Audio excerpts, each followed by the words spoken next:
Okay, so in this video, we have a Reynolds transport theorem example problem, and specifically, we have a conservation of mass Reynolds transport theorem example problem. So to start, we have a box drawn, A, B, C, D, as shown here, and at the bottom of the box, from A to D, we have a flat plate.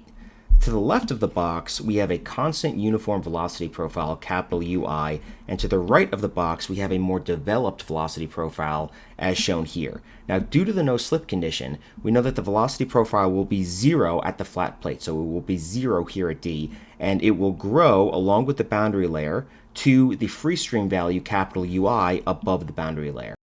So essentially what the boundary layer is it's a stitching function such that you can bring the velocity profile from 0 at the flat plate to the free stream value above the boundary layer. So anywhere you are along this boundary layer, you start at 0 and you end at the free stream value. So you can kind of see at the beginning of the boundary layer, you kind of squish everything really closely together. So we have 0 here and the free stream value here. You have very steep gradients in this part of the boundary layer. As the boundary layer grows and stretches, the velocity profile grows and stretches, and the gradients kind of relax along with it. Those details aren't super relevant to this problem, but just for some context. So the question here is this. In this box A, B, C, D, we know that we have mass flux coming in through AB, and we know that we have mass flux coming out through CD. What we want to know is, do we have any mass flux that flows across BC? Do we have any flux that comes into the box or out of the box along this top surface here? So that's going to be what we're going to try and find in this problem. We're going to try and find m dot BC, the mass flux along this surface BC. So to begin, let's look at some of our assumptions. 1, we're going to assume that we have a steady state flow. 2, we're going to assume that we have an isothermal and incompressible system. 3, we're going to assume that we have no slip at the wall. 4, we're going to assume that we have no flow in Z. So in this case, we have no flow into or out of the page from this perspective. And 5, we're going to assume that delta is the thickness of the boundary layer and it is only a function of X. So the boundary layer only increases in thickness as a function of X in this direction. So what we're given that the velocity profile to the left of the box is capital UI and it is a constant. We're given this velocity profile is actually described by this function right here. So little u, or the velocity profile in the boundary layer, over capital U, the free stream value, is equal to this quadratic function. We're given that the density of the flow is 1.24 kilograms per cubic meter, so approximately air. We're given that the width of the plate into the page is 0.75 meters. And we're given that the thickness of the boundary layer at x equals d, or this value right here, this thickness right here, we're given that that is 7 millimeters. And additionally, we're given that the free stream value, capital U, is 25 meters per second. Some of these values, for example, the description of how we got this velocity profile or how we got this boundary layer thickness, that's from boundary layer theory. We'll get to that sometime from now, but for now, these are just givens. We'll just accept these as givens. Now, I'm essentially going to assume that you have some familiarity with Reynolds transport theorem. I will come up with another video that goes through the derivation of this and describes these terms more in depth. But just as a quick review, this is essentially Reynolds transport theorem right here. And what it says is the rate of change within a control volume of some quantity is equal to the net generation of that quantity within the matter in that control volume minus the net outward flux of that quantity from the control surface, right? So if you look at the equation proper, it says dn dt system, or the rate of change, the time rate of change of some quantity n of the system, is equal to the time rate of change of that value within the control volume plus the net outward flux of that quantity from the control surface. To define system, we say that a system is the matter that happens to be passing through the control volume at the time of analysis t. N is any system property, so linear momentum, energy, mass, etc. Eta is the normalized value of n, so whatever n is divided by mass, so it's n per unit mass. So again, n normalized by the system's mass m. dA is our outward normal differential area, and it is always defined as outward normal from the control surface. And therefore, capital A is our outward normal area, non-differential. What Reynolds transport theorem essentially says, if you express it in this equation form especially, is the rate of change within the control volume of some quantity n is equal to the net generation of n within the matter within the control volume minus the net outward flux of n from the control surface of the control volume. Again, there's a very large and hefty derivation that goes into actually proving this. I'll come up with another video that goes into the fine details of how we get to that derivation, but for now, these are the basics, and we'll kind of learn how to use the equation through this example problem. So when we want to apply Reynolds transport theorem to a specific physical law, what we need to do then is say, okay, what is n? Because again, we look at our previous slide here, n is any quantity, right? So n can be energy, it can be mass, it can be linear momentum, it could be angular momentum, it could be anything. So what is the n, the system property that we want to be looking at? In this case, we say, hey, we want to be looking at conservation of mass, so let's set n equal to m. N is the system mass. So let's say that n is equal to m, and therefore eta is n divided by m. In this case, it'd be m divided by m because n is equal to m, so eta is equal to 1. So now we're just saying, okay, let's plug those values back into the equation from the previous slide here. So if we plug in n equals m and eta equals 1 into Reynolds transport theorem, what do we get? Well, we get equation 2 here, which is dm dt system is equal to d dt, integral over the control volume of rho dv, plus integral over the control surface of rho v dot dA.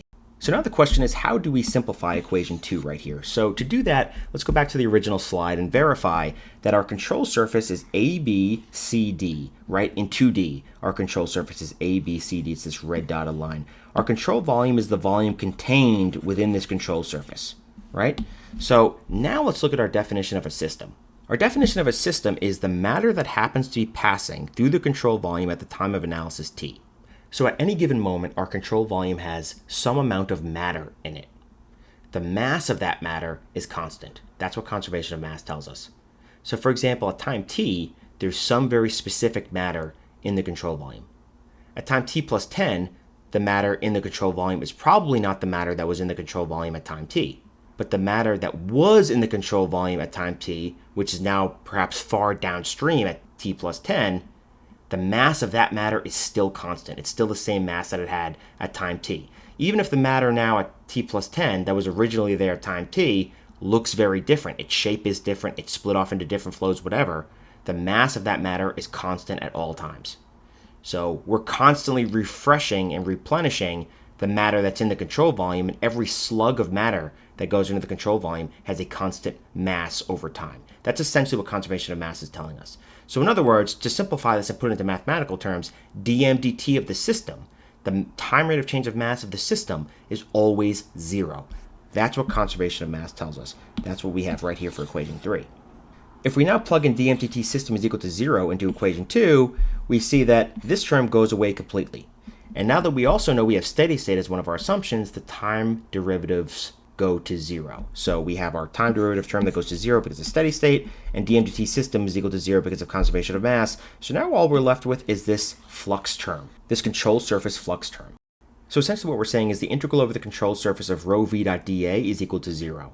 But since we have an isothermal incompressible system and our density is constant, we could pull the density out of our integral. And remember, this integral over control surface is really a stand-in for a multidimensional integral.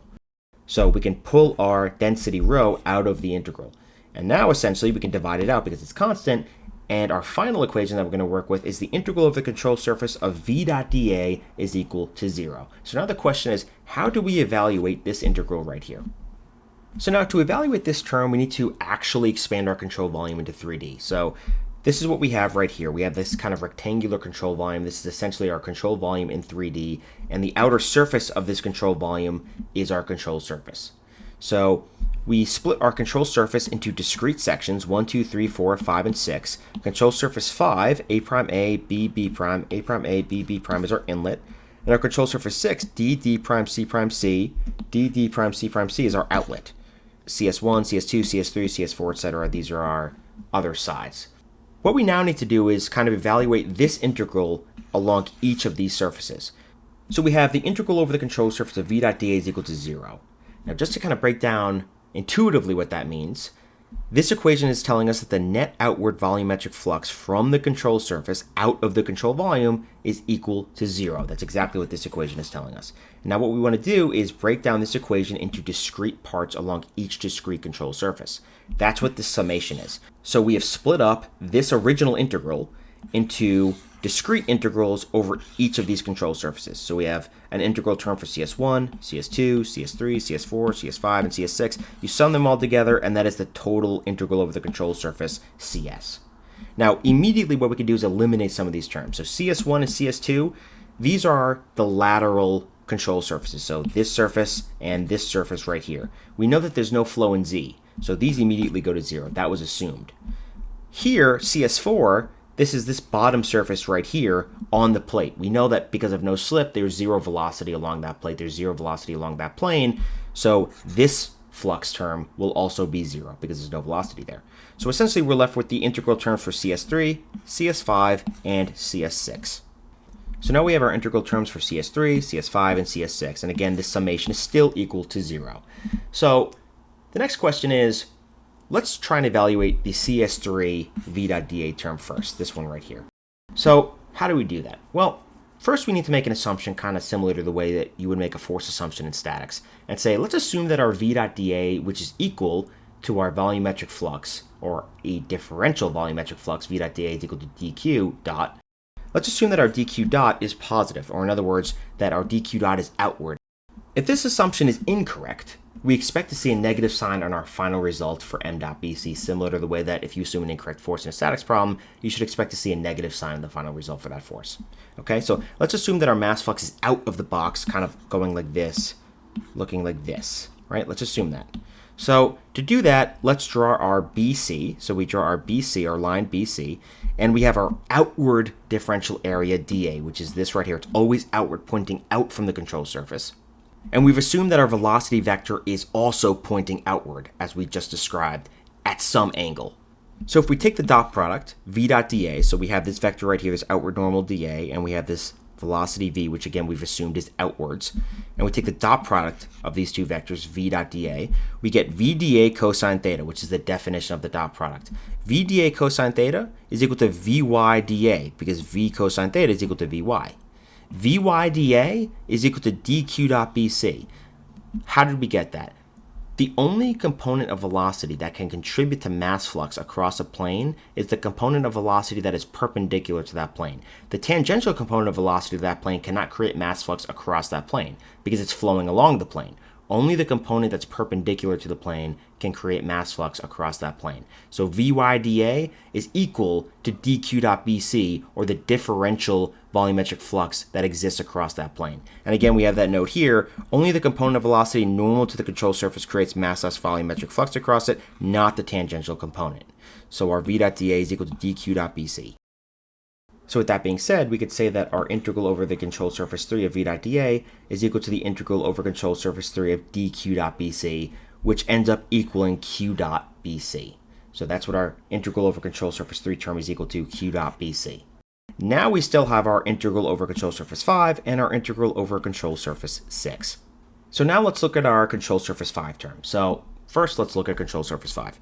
Control surface 5, A prime A, B, B prime. A prime A, B, B prime. So control surface 5 is our inlet, right? So we know that our inlet has a constant uniform velocity profile, capital UI. And in this case, that would be our V for control surface 5. It would be capital UI, right? Now we're dotting that with the outward normal on that control surface.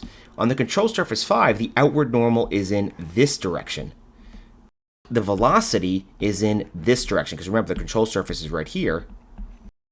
So the outward normal of this control surface is pointing out to the left, but the velocity is pointing in to the right. So the dot product of two vectors that are 180 degrees opposed to one another has a negative sign, right? Just due to the definition of the dot product, the cosine of 180 degrees. So what do we do with that? Well, we know that our V on control surface 5 is capital UI, and we have our outward normal dA, which is right here. So if we take this dot product, well, we know that U is constant. We can pull it out of the integral. We have I dot dA. These are 180 degrees opposed. The magnitude of I is 1, and the magnitude of dA is dA. So we get negative dA for the dot product. And then we evaluate this integral, and we get negative delta D WU, where delta D is the thickness of the boundary layer at the point D, which is the thickness or the height of control surface 5. So now let's look at our control surface 6 term. This is an interesting one. So let's go to control surface 6. Control surface 6 is D, D prime, C prime, C. D, D prime, C prime, C. So control surface 6 is our outlet, right? So as I've kind of drawn right here, I'll redraw it.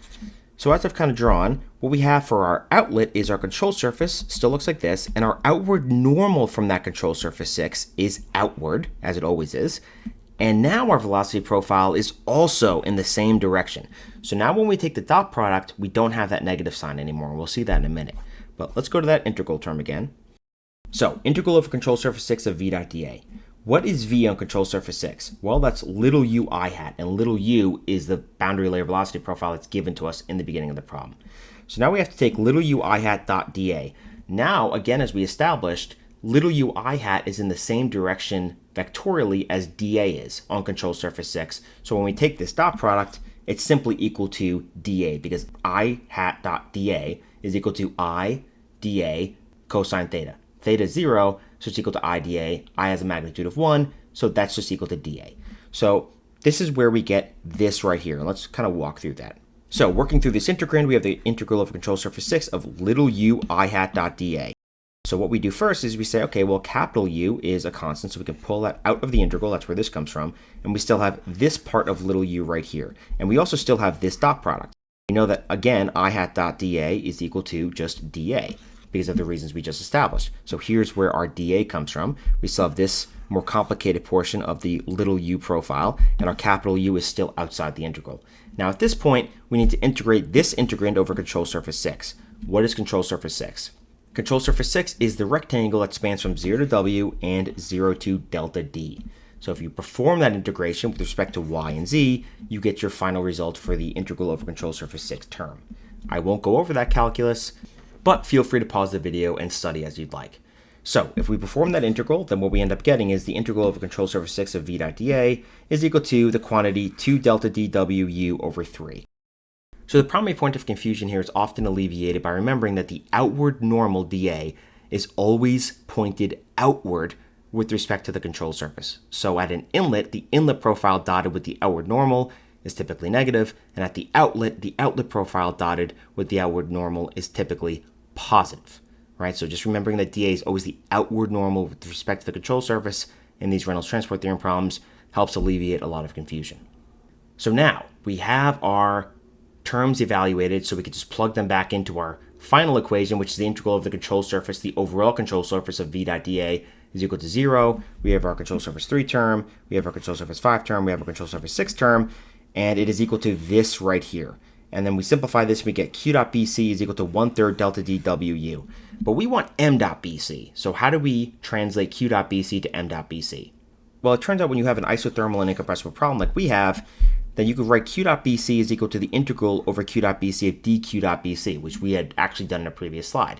Now if we multiply both sides by the density, which is constant, we could then take on this right-hand side, the density, bring it into the integral, and then realize that rho dq dot bc is equal to dm dot bc. So essentially the integral over q dot bc of dm dot bc turns into the integral over m dot bc of dm dot bc, and that's equal to m dot bc. So basically what this is trying to say is, if you multiply q dot bc by the density, it turns into the mass flux across bc instead of the volumetric flux across bc. So you have rho on this side, you have rho on this side, rho q dot bc is equal to m dot bc, and that's where you have the 1/3 rho delta dwu, delta dwu. It's essentially this equation is this equation multiplied by rho.